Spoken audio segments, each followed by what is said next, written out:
Noyabrın 9'undan Ağdərənin Vəng kəndinə gəlmişik. Baxın, darvazanın bir tayı qoyulub, bir tayının yeri qırıqdır, qoyulmuyor. Bir damdır. Ev bir damdır. 4 otaqdan ibarət olan evi bölüblər 2 otaq. Bir üzə salıblar, 2 otaq bir üzə salıblar. Evin bir başına çıxış qoyublar. Bir ailə yığıblar, bir başına da çıxış qoyublar, bir ailə yığıblar. Evin yağmurluqları yoxdur. Baxın, görülən işə baxın. Dövlətin ayırdığı pul, hani ki bunların gördüyü işə baxın. Baxın, yağmurluqlar yoxdur. Yağış yağır bura.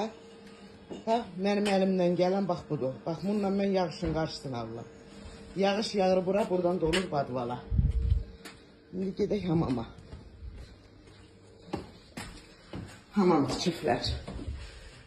Baxın hamama. Baxın, taxta qırılır. Bax, taxta qırılır, çökür. Baxın.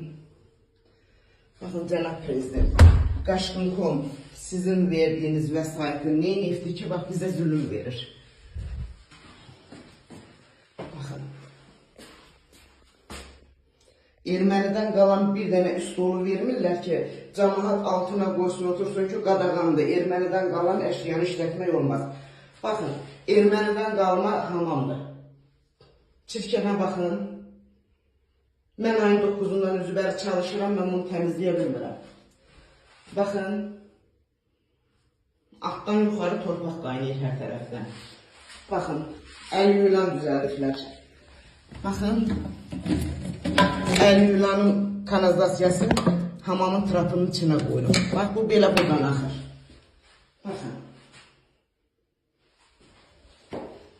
Untazın kanalizasiyası yoxdur. Daşır tökülür hamamın içine. İndi keçin, evi görsədim. Bu bir damla ibarət olan evin içini görsədim sizə. Bu ev mənə 3 otaqlı adına verilir. Çıxdım pilləkəndən. Deməli, yağış yağanda mən məcburam kuxunada əqqalı soyunum. Kuxunanı. DSP ilə kuxunanı lambirinlə yığırlar. Kuxuna işqafı asılmadığına görə kuxuna işqafının üst gözün dalına keçirlər. Alt gözün vururlar. Açıq balkonu, bax, sirkələnir.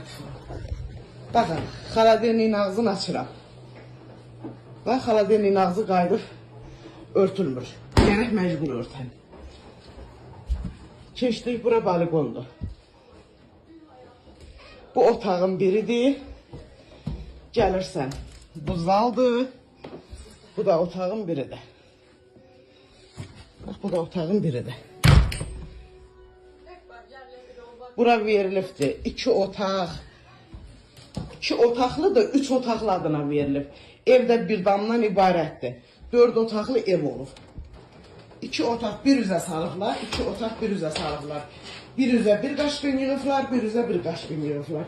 Tamam, hər tərəfi bərbad gündədir. Cənab prezident, xahiş edirəm. Gedən tikintiləri, ayrılan büdcələri nəzarət alasınız. Bütün hər bir tərəf uçub tökülür. Baxın, kuxuna mebeli verən dövlət üst gözü verməyə gücü mü çatmır? Çatır. Deməli, buranı artırırlar, pulu yeyirlər. Üst gözə işqaf vurulmadığı üçün üst gözün işqafını ləğv eləyirlər, alt gözü işqaf salırlar. Baxın kafellərə. Baxın, əlim düşür arasına. Baxın, sökülüb dökülür. Çaydanı qoymuşam qarşısına ki, tökülməsin.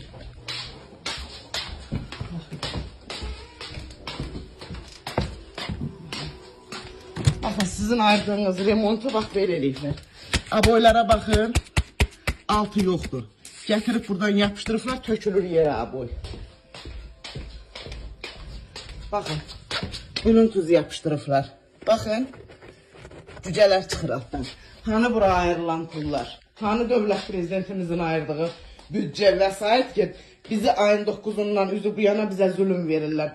Bu böyük bir problem deyil ki, bu 30 ilə 35 ilə həll oluna. Bu Qarabağ problemi deyil. Bu ev problemidir. Niyə mənə 3 otaqlı düşdüyü halda mənə 2 otaqlı mənzil verilib, o da bərbad gündür.